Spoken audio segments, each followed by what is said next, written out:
Prime time ന്യൂസിലേക്ക് വിശദമായി. കാലിക്കറ്റ് സർവകലാശാല ക്യാമ്പസിൽ ചാൻസലർ കൂടിയായ ഗവർണർ ആരിഫ് മുഹമ്മദ് ഖാനും SFIയും തമ്മിൽ തുറന്ന പോര്. സംഘി ഗവർണർ വാപ്പസ് ജാവോ എന്നെഴുതിയ ബാനർ ചാൻസലർ കൂടിയായ ഗവർണർ പോലീസിനെ കൊണ്ടഴിപ്പിച്ചു. തൊട്ടു പിന്നാലെ ഡൗൺ ഡൗൺ ചാൻസലർ എന്നെഴുതിയ ബാനർ ഉയർത്തി SFI പ്രവർത്തകർ തിരിച്ചടിച്ചു. സംസ്ഥാന സെക്രട്ടറി PM ആർഷോയുടെ നേതൃത്വത്തിലാണ് SFI പ്രവർത്തകർ ക്യാമ്പസിൽ സംഘടിച്ചെത്തിയത്. സനാതന ധർമ്മപീഠത്തിന്റെ പോസ്റ്ററിൽ നിന്ന് ശ്രീനാരായണ ഗുരുവിന്റെ ചിത്രം നീക്കിയ ശേഷം ആരിഫ് മുഹമ്മദ് ഖാന്റെ ചിത്രം പ്രവർത്തകർ കത്തിച്ചു.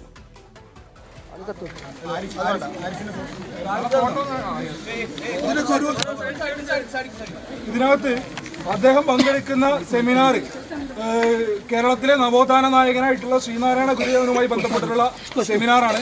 ഇതിനകത്ത് ആ ഫ്ലെക്സിനകത്ത് ഗുരുദേവന്റെ ചിത്രം ഉണ്ടായിരുന്നു. ആ ചിത്രം മാറ്റിയതിനു ശേഷമാണ് സംഘികാന്റെ പടം ഉൾക്കൊള്ളിച്ചിട്ടുള്ള ബാനർ ഞങ്ങൾ കത്തിക്കുന്നത്.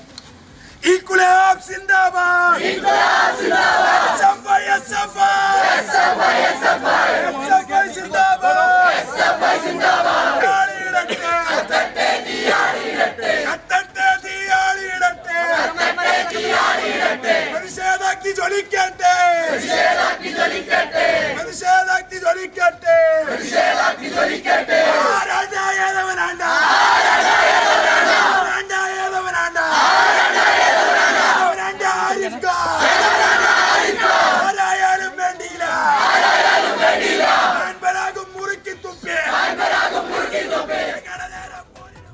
SFIയുടെ ബാനറുകൾ നീക്കം ചെയ്യണമെന്ന് ഉച്ചയ്ക്ക് തന്നെ ഗവർണർ നിർദ്ദേശം നൽകിയിരുന്നു. വൈകിട്ട് 7 മണിയായിട്ടും ബാനർ അഴിക്കാതിരുന്നതോടെ രോഷാകുലനായ ഗവർണർ ഗസ്റ്റ് ഹൌസിന് പുറത്തിറങ്ങി പോലീസ് ഉദ്യോഗസ്ഥരെ ശകാരിച്ചു.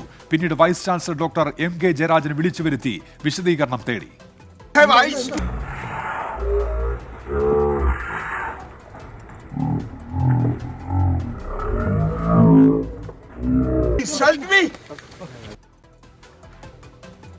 ഗവർണറെ അപകീർത്തിപ്പെടുത്തുന്ന പോസ്റ്ററുകൾ മുഖ്യമന്ത്രിയുടെ നിർദ്ദേശപ്രകാരം പോലീസാണ് പതിപ്പിച്ചതെന്ന് രാജ്ഭവൻ വാർത്താക്കുറിപ്പിൽ ആരോപിച്ചു.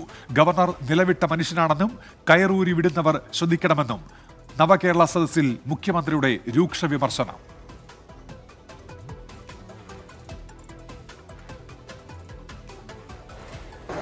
പ്രതിഷേധത്തെ തല്ലിയൊതുക്കാമെന്നാണ്. പ്രതിഷേധക്കാരന് നേരെ മാഞ്ഞെടുക്കുകയാണ്. എന്താ ചെയ്യാൻ നിങ്ങൾ ഇതൊന്നും മനസ്സിലാക്കിയിട്ടില്ല. ആരെയൊക്കെ കുട്ടികൾ ഓടിക്കളഞ്ഞു എന്നാണ് വലിയ വീരവാദം നടക്കുകയാണ്. ഞാനങ്ങോട്ട് ചെന്നപ്പോൾ അവർ ഓടിക്കളഞ്ഞു. വിവരദോഷത്തിന്റെ അതിര് വേണം കേട്ടാൽ എന്ത് കാണിക്കുന്നത് വിചാരിക്കുന്നു. കുട്ടികളോട് നിന്നിരുന്നുണ്ട് നിങ്ങൾ എന്താ ചെയ്യാ? അതിനപ്പുറം ഞാൻ പറയുന്നില്ല. കാരണം ഞാൻ ഇരിക്കുന്നൊരു സ്ഥാനമുണ്ട്, അത് ബഹുമാനിച്ചുകൊണ്ട് പറയുന്നില്ല. അല്ലെങ്കിൽ ഇത്തരം ആളുകൾക്ക് എങ്ങനെയാണ് പറയേണ്ടത് നമുക്ക് എല്ലാവർക്കും നല്ലതുപോലെ നിശ്ചയമുണ്ടല്ലോ. അതല്ലേ വസ്തുത. ക്യാമ്പസിൽ കൂടുതൽ ബാനറുകളും പോസ്റ്ററുകളും സ്ഥാപിച്ചാണ് SFIയുടെ പ്രതിഷേധം അവസാനിപ്പിച്ചത്. സ്ഥലത്ത് വൻ പോലീസ് സന്നാഹം നിലയുറപ്പിച്ചിട്ടുണ്ട്. ഗവർണർ നാളെ തലസ്ഥാനത്തേക്ക് തിരിക്കാനിരിക്കെ തിരുവനന്തപുരത്തെ വിവിധ ക്യാമ്പസുകളിലും SFI ബാനറുകൾ ഉയർത്തിയിട്ടുണ്ട്. കാലിക്കറ്റ് സർവകലാശാല ക്യാമ്പസിൽ നിന്ന് സമീർ സി മുഹമ്മദ് ഇപ്പോൾ വിവരങ്ങളുമായി ചേരുന്നുണ്ട് തത്സമയം. സമീർ, ഈ SFIയുടെ പ്രതിഷേധം ഇപ്പോൾ അവസാനിച്ചിട്ടുണ്ടല്ലോ. ഈ ഗവർണർ അവിടെ ഗസ്റ്റ് ഹൗസിൽ തങ്ങുകയും ചെയ്യുന്നു. ഇന്ന് എന്തൊക്കെ നടന്നു, ഇനി എന്തൊക്കെ പ്രതീക്ഷിക്കണം?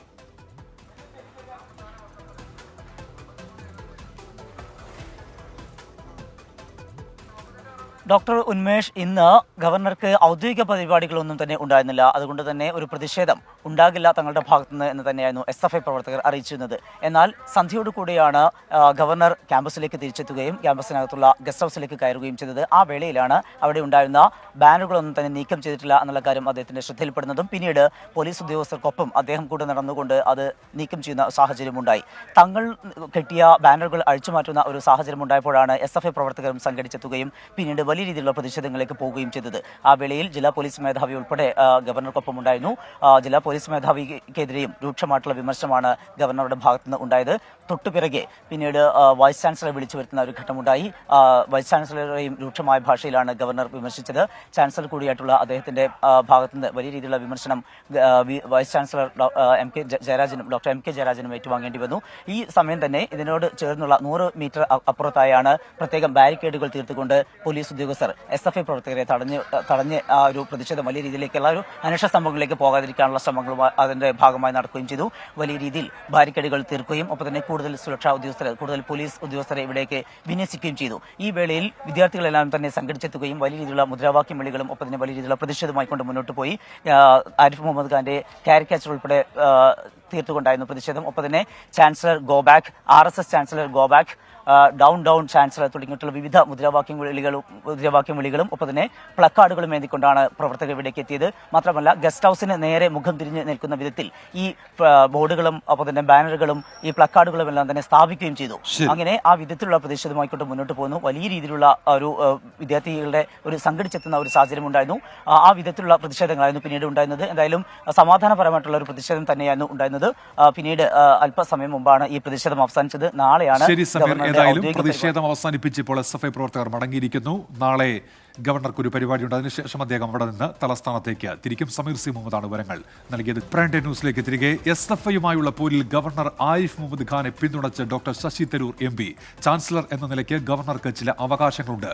നിയമം മാറ്റുന്നതുവരെ ഗവർണർക്ക് അവകാശങ്ങൾ ഉപയോഗിക്കാം. പരാതി ഉണ്ടെങ്കിൽ കോടതിയെ സമീപിക്കണം.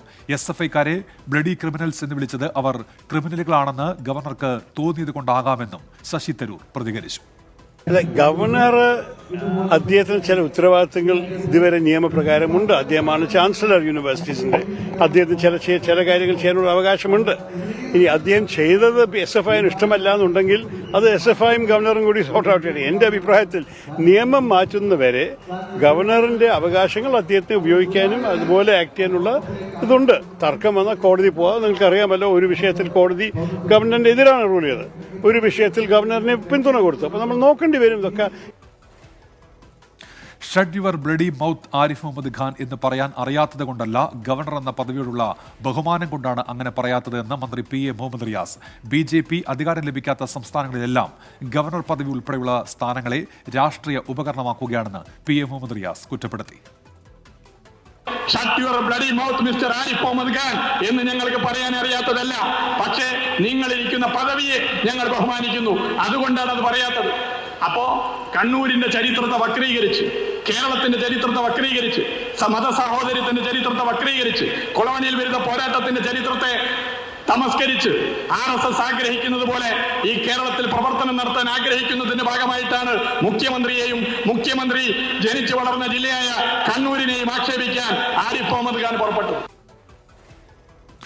വയനാട് വാഗേരിയിൽ കടുവയ്ക്കായി രാത്രി വൈകിയും തിരച്ചിൽ. പൂതാടി വട്ടത്താനിൽ കടുവയെ കണ്ടു എന്ന വിവരത്തെ തുടർന്ന് തെരച്ചിൽ നടത്തിയിരുന്നു. ഇപ്പോൾ കല്ലൂർ കുന്നിൽ പശുവിനെ പിടിച്ച സ്ഥലത്തും പരിശോധന തുടരുന്നുണ്ട്. സുർജിത്ത് അയ്യപ്പത്തുണ്ട് വിശദാംശങ്ങളുമായി ഇപ്പോൾ സ്ഥലത്തെന്നും. സുർജിത്ത്, ഇന്ന് ഏത് മേഖലയിൽ കടുവയുടെ സാന്നിധ്യം സ്ഥിരീകരിച്ചിട്ടുണ്ട്? ഇപ്പോൾ എവിടെയാണ് ഈ പരിശോധന, തെരച്ചിൽ നടക്കുന്നത്? സുർജിത്ത്.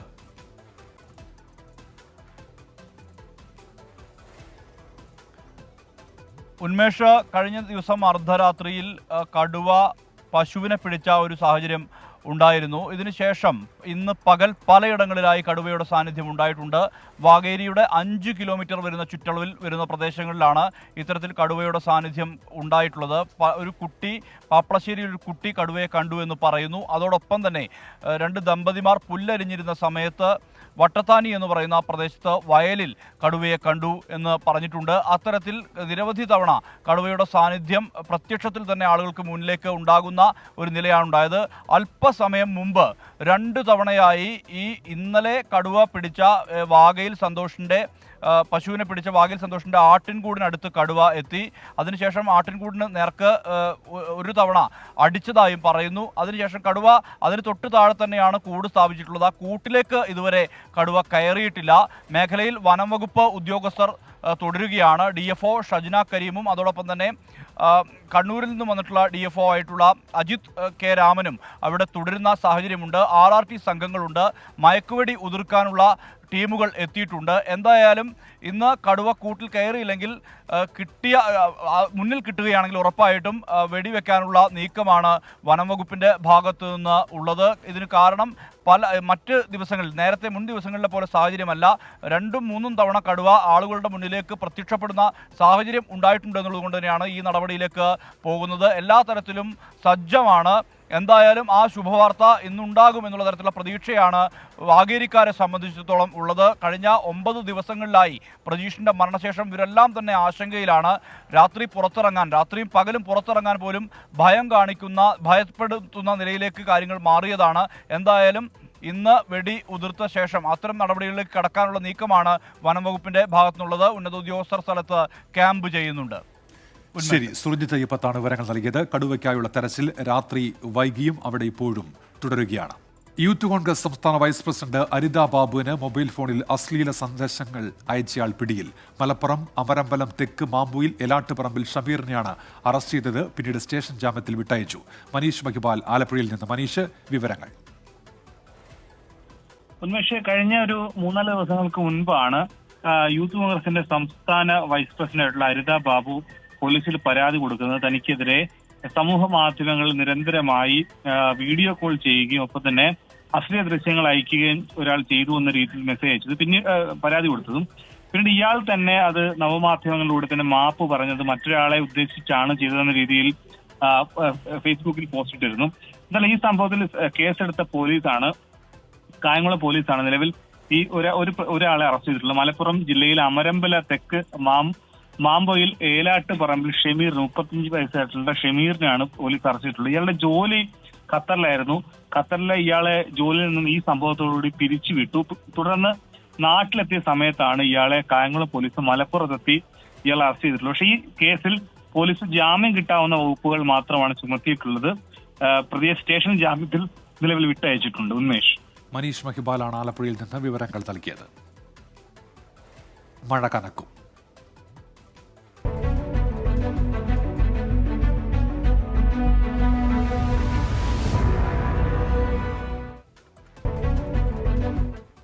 സംസ്ഥാനത്ത് തെക്കൻ ജില്ലകളിൽ ശക്തമായ മഴ. തിരുവനന്തപുരം, കൊല്ലം, പത്തനംതിട്ട ജില്ലകളിൽ ഓറഞ്ച് അലേർട്ടായിരുന്നു ഇന്ന്.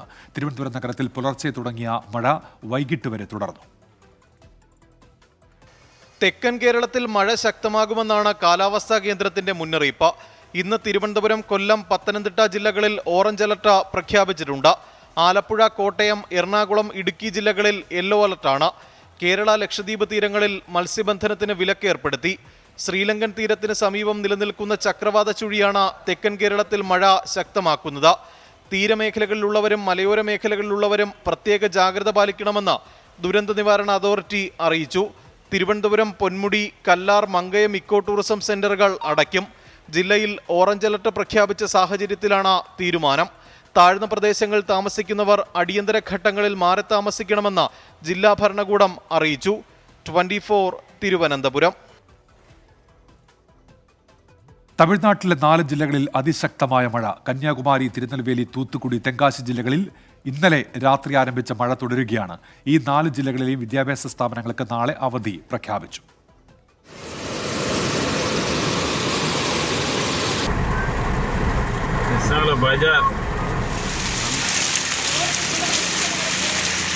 ശക്തമായി മഴ തുടരുന്ന 4 ജില്ലകളിലും നേരത്തെ ഓറഞ്ച് അലർട്ട് പ്രഖ്യാപിച്ചിരുന്നു.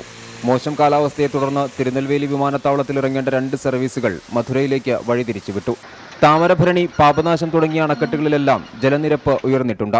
30,000 ഘനയടി വെള്ളം ഇന്ന് തുറന്നുവിട്ടേക്കുമെന്ന് ജില്ലാ ഭരണകൂടം അറിയിച്ചു. തീരദേശത്തുള്ളവർക്ക് ജാഗ്രതാ മുന്നറിയിപ്പ് നൽകിയിട്ടുണ്ട്. തിസൈൻവിള, കൂടംകുളം, മഞ്ചോല ഹിൽസ്, പനക്കുടി, കലക്കാട് തുടങ്ങിയ മേഖലകളിലാണ് ശക്തമായ മഴ തുടരുന്നത്. തിരുനെൽവേലി സെൻട്രൽ ആശുപത്രിയിലും പ്രധാന ബസ് സ്റ്റാൻഡിലും വെള്ളം കയറി. തെങ്കാശി, മണിമുത്താർ നിറഞ്ഞു കവിഞ്ഞതിനെ തുടർന്ന് പരിസര പ്രദേശങ്ങൾ വെള്ളപ്പൊക്ക ഭീഷണിയിലാണ്. തൂത്തുക്കുടിയിൽ സാത്താൻകുടി നഗരം പൂർണ്ണമായും വെള്ളത്തിലായി. കടകളിലും വീടുകളിലുമെല്ലാം 2 അടിയോളം വെള്ളമെത്തി. അടിയന്തര രക്ഷാദൌത്യത്തിനായി ദേശീയ ദുരന്ത നിവാരണ സേനയുടെ 3 സംഘങ്ങൾ തിരുനെൽവേലി, കന്യാകുമാരി, തൂത്തുക്കുടി എന്നിവിടങ്ങളിലേക്ക് എത്തിയിട്ടുണ്ട്.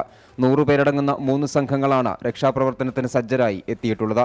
വരും മണിക്കൂറുകളിൽ ഈ 4 ജില്ലകളിലും മഴ തുടരുമെന്ന് കാലാവസ്ഥാ നിരീക്ഷണ കേന്ദ്രം അറിയിച്ചു. 24 Chennai.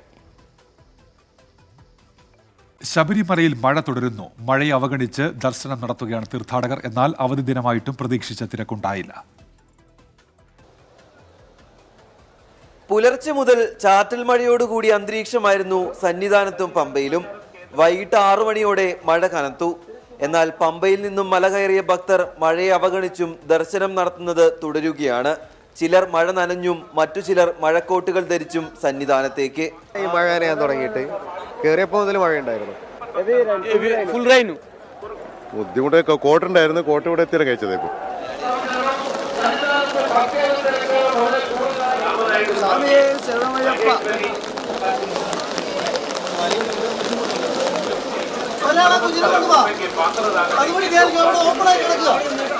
Virtual queue, spot booking എന്നിവയിലൂടെ 1 ലക്ഷത്തോളം പേരെയും കാനനപാതകൾ വഴി 10,000-ഓളം പേരും എത്തുമെന്നായിരുന്നു പ്രതീക്ഷ.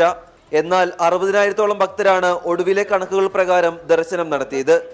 കുട്ടികളുടെ എണ്ണം കൂടാനുള്ള സാധ്യത പരിഗണിച്ച് പ്രത്യേക ക്യൂ സംവിധാനവും ഏർപ്പെടുത്തി. 18ാം പടി കയറിയ ശേഷം പോലീസുമായി ബന്ധപ്പെട്ടാൽ കുട്ടികൾക്ക് വേഗത്തിൽ ദർശനം നടത്താം. കനത്ത മഴക്കിടയിലും ദർശനം നടത്തി മടങ്ങുകയാണ് തീർത്ഥാടകർ. വരും മണിക്കൂറുകളിൽ മഴ കനത്താൽ മലകയറ്റം അല്പം ദുഷ്കരമാകും. സന്നിധാനത്ത് നിന്നും മനു ദാമോദറിനൊപ്പം രാഹുൽ സുരേഷ്, 24.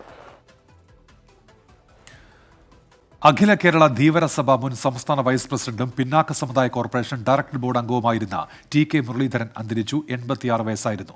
മറ്റന്നാൾ രാവിലെ 10 മണി മുതൽ 12 മണി വരെ വൈറ്റില ചളിക്കുവട്ടം തച്ചപ്പുഴ വീട്ടിലും 12:30 മുതൽ പച്ചാളം ഷൺമുഖപുരം മഹിളാ സമാജ ഹാളിലും പൊതുദർശനമുണ്ടാകും. ഉച്ചയ്ക്ക് 1 മണിക്ക് പച്ചാളം ശാന്തി കവാടത്തിൽ സംസ്കാരം നടക്കും.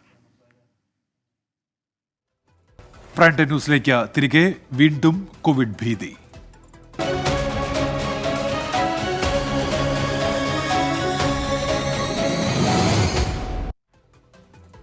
ഒരിടവേളയ്ക്ക് ശേഷം സംസ്ഥാനത്ത് കോവിഡ് വ്യാപനം 302 പേർക്ക് ഇന്നലെ കോവിഡ് സ്ഥിരീകരിച്ചു. 4 പേർ കോവിഡ് ബാധിച്ച് മരിച്ചു. സംസ്ഥാനത്ത് സ്ഥിരീകരിച്ചത് ഉപവകഭേദമെന്നും ആശങ്ക വേണ്ടെന്നും ആരോഗ്യമന്ത്രി വ്യക്തമാക്കി. നിലവിൽ 1523 പേരാണ് കോവിഡ് ബാധിച്ച് സംസ്ഥാനത്ത് വിവിധ ആശുപത്രികളിൽ ചികിത്സയിലുള്ളത്. ഇന്നലെ മാത്രം 302 പേർക്ക് രോഗം സ്ഥിരീകരിച്ചു.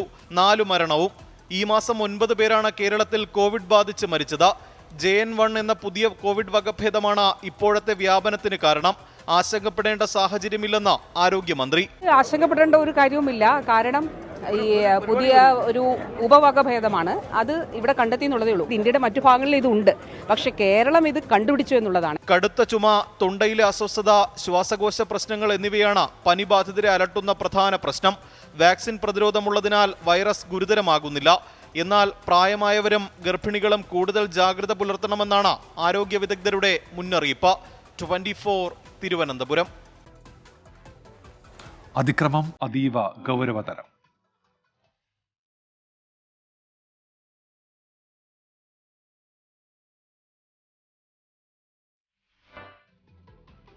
പാർലമെന്റ് അതിക്രമം അതീവ ഗൗരവതരമെന്ന് പ്രധാനമന്ത്രി. വിശദ പരിശോധന നടത്തും. വിഷയത്തെ പ്രതിപക്ഷം രാഷ്ട്രീയവൽക്കരിക്കുകയാണെന്നും നരേന്ദ്രമോദി കുറ്റപ്പെടുത്തി. നാളെ പാർലമെന്റിന്റെ ഇരുസഭകളും സ്തംഭിപ്പിക്കാനാണ് പ്രതിപക്ഷത്തിന്റെ തീരുമാനം. മുഖ്യപ്രതി ലളിത് ജാ നശിപ്പിച്ച ഫോണിന്റെ അവശിഷ്ടങ്ങൾ രാജസ്ഥാനിൽ ഡൽഹി പോലീസ് കണ്ടെത്തി. പ്രതിപക്ഷ പ്രതിഷേധത്തിന് പ്രതിരോധമുയർത്താനാണ് പ്രധാനമന്ത്രി വിഷയത്തിലെ നിലപാട് ആവർത്തിച്ചത്. അത്യന്തം ഗൗരവകരമാണ് സംഭവം. എല്ലാ വശങ്ങളും അന്വേഷണത്തിൽ കണ്ടെത്തേണ്ടതായുണ്ട്. ഇതിനായുള്ള അന്വേഷണം പുരോഗമിക്കുകയും ചെയ്യുന്നു. പക്ഷേ ഇങ്ങനെയുള്ള സാഹചര്യത്തിൽ വിഷയത്തെ രാഷ്ട്രീയവൽക്കരിക്കുന്ന പ്രതിപക്ഷ സമീപനം ഉചിത താൽപര്യങ്ങൾക്ക് ചേരുന്നതല്ല. ഒരു ഹിന്ദി ദിനപത്രത്തിലായിരുന്നു പ്രധാനമന്ത്രിയുടെ നിലപാട് വ്യക്തമാക്കൽ. മറുവശത്ത് പാർലമെന്റ് ആക്രമണ വിഷയത്തിൽ സ്പീക്കർ ആരംഭിച്ച അനുനയ നീക്കങ്ങൾ തള്ളുകയാണ് പ്രതിപക്ഷം. സ്പീക്കറുടെ കത്തിൽ തങ്ങൾ ഉന്നയിച്ച വിഷയങ്ങൾക്ക് മറുപടിയില്ലെന്ന് അവർ വിലയിരുത്തി.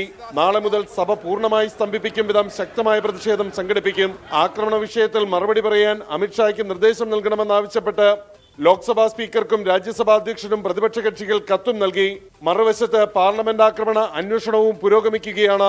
ലളിത് ഷാ നശിപ്പിച്ച ഫോണിന്റെ ഭാഗങ്ങൾ ഡൽഹി പോലീസ് രാജസ്ഥാനിൽ നിന്ന് കണ്ടെത്തി. പാർലമെന്റ് ആക്രമണ കേസിലെ പ്രതികളുടെ മൊഴികളും അന്വേഷണ സംഘം അംഗീകരിക്കുന്നില്ല. യാദൃശ്ചികമായ കൂടിച്ചേരലാണ് കൂട്ടായ്മയുടെ ഭാഗമായി ഉണ്ടായതെന്ന വാദം അംഗീകരിക്കാനാകില്ലെന്ന് പോലീസ് വിലയിരുത്തി. സംഭവത്തിന് പിന്നിൽ ദേശവിരുദ്ധ ശക്തികളുടെ ഇടപെടലുണ്ടെന്നാണ് നിഗമനം. ഇതിന്റെ അടിസ്ഥാനത്തിൽ പ്രതികളുടെയും ബന്ധുക്കളുടെയും ചില സംഘടനകളുടെയും സാമ്പത്തിക ബന്ധങ്ങൾ പരിശോധിക്കാനുള്ള നടപടികൾ വേഗത്തിലാക്കി. ആർ രാധാകൃഷ്ണൻ, 24, ഡൽഹി. വണ്ടിപ്പെരിയാർ പോക്സോ കേസിൽ പോലീസിന് വീഴ്ച എന്നാരോപിച്ച് പ്രതിഷേധം ശക്തമായി. ഇടുക്കിയിൽ യുവമോർച്ചയും തിരുവനന്തപുരത്ത് മഹിളാ കോൺഗ്രസും നടത്തിയ പ്രതിഷേധം സംഘർഷഭരിതമായി. CPIM ബന്ധമാണ് പ്രതിക്ക് സഹായകമായതെന്ന് വാളയാർ പെൺകുട്ടികളുടെ മാതാവ് ആരോപിച്ചു. വണ്ടിപ്പെരിയാർ കേസിൽ CBI അന്വേഷണം ആവശ്യപ്പെട്ട് ഹൈക്കോടതിയെ സമീപിക്കുമെന്ന് KPCC പ്രസിഡന്റ് K. സുധാകരൻ വ്യക്തമാക്കി.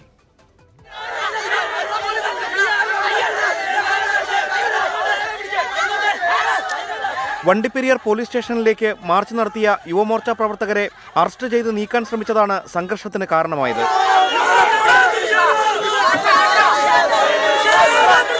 തിരുവനന്തപുരത്ത് മഹിളാ കോൺഗ്രസ് DGP ഓഫീസിലേക്ക് നടത്തിയ പ്രതിഷേധ മാർച്ചും സംഘർഷഭരിതമായി.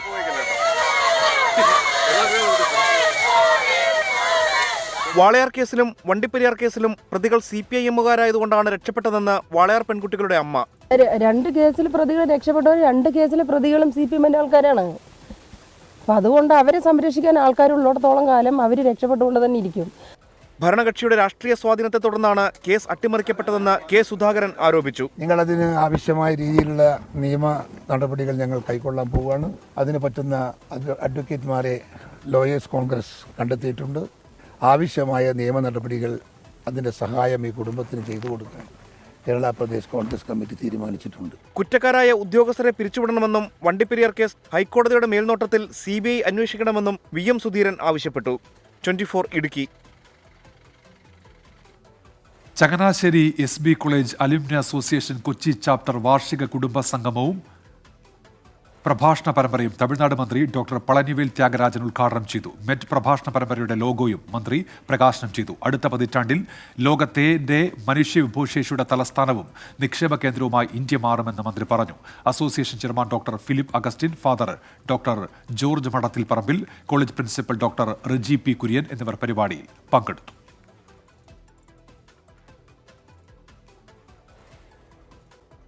ഇനി ചില വാർത്തകൾ ചുരുക്കത്തിൽ.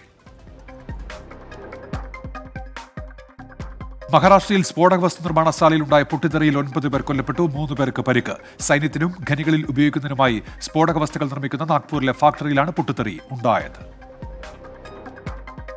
പാലാ ഭരണങ്ങാനത്ത് ബസ് റോഡിൽ തലകീഴായി മറിഞ്ഞു. എറണാകുളത്ത് നിന്ന് ഈരാറ്റുപേട്ടയിലേക്ക് പോവുകയായിരുന്ന ക്രിസ്റ്റിന എന്ന ബസ്സാണ് അപകടത്തിൽപ്പെട്ടത്. ഗർഭിണിയടക്കം 11 പേർക്ക് പരിക്ക്. റോഡിൽ നിന്ന് തെന്നിമാറിയ ബസ് 3 തവണ മറിഞ്ഞെന്ന് ദൃക്സാക്ഷികൾ. KSRTC പെൻഷൻ വിതരണത്തിന് സർക്കാർ 71 കോടി രൂപ അനുവദിച്ചു. പെൻഷൻ വിതരണത്തിനുള്ള കൺസോർഷ്യം രൂപീകരണം പൂർത്തിയാകാത്തതിനാലാണ് സർക്കാർ വീണ്ടും സഹായം നൽകിയത്. 9 മാസത്തിനുള്ളിൽ 1335 കോടി രൂപയാണ് സർക്കാർ KSRTCക്ക് നൽകിയത്. പ്രൈം ന്യൂസിലേക്ക് തിരികെ. പ്രമുഖ ഐസ്ക്രീം നിർമ്മാതാക്കളായ മെഴ്സലീസിന് ഫുഡ് പ്രോ 23യുടെ ആദരം. എറണാകുളത്ത് നടന്ന ചടങ്ങിൽ കേന്ദ്ര ഭക്ഷ്യ സംസ്കരണ വ്യവസായ മന്ത്രി പശുപതി കുമാർ പരസ് മെഴ്സലീസ് ചെയർമാനും MD-യുമായ ജോസഫ് M. കടമ്പുകാട്ടിലിനെ ആദരിച്ചു.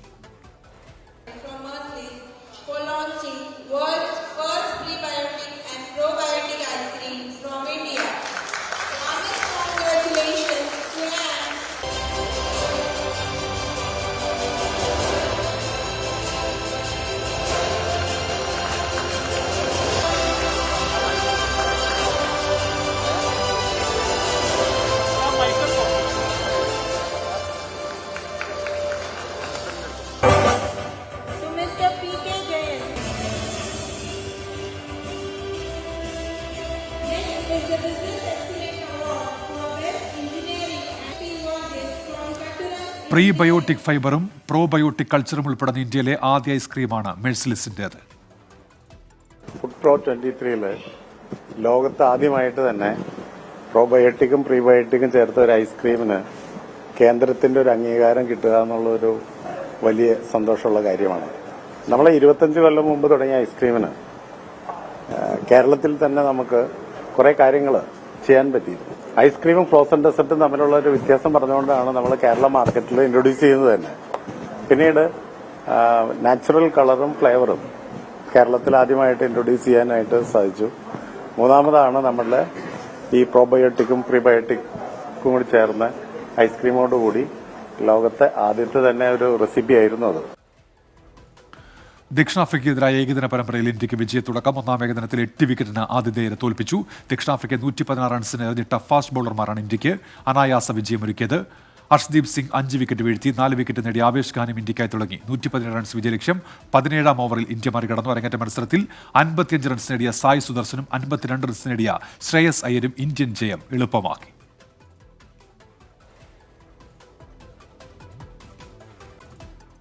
ഇനി നാളെ അറിയാം.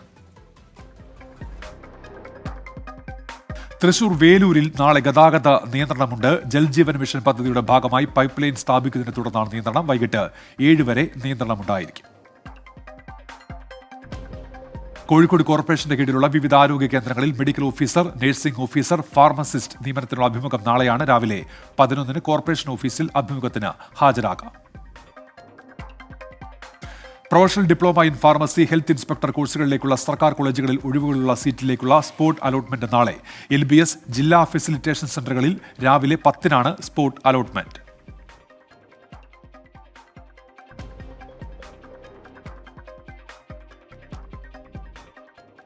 ഇതോടെ പ്രൈം ടൈം ന്യൂസ് പൂർത്തിയാകുന്നു. Good night.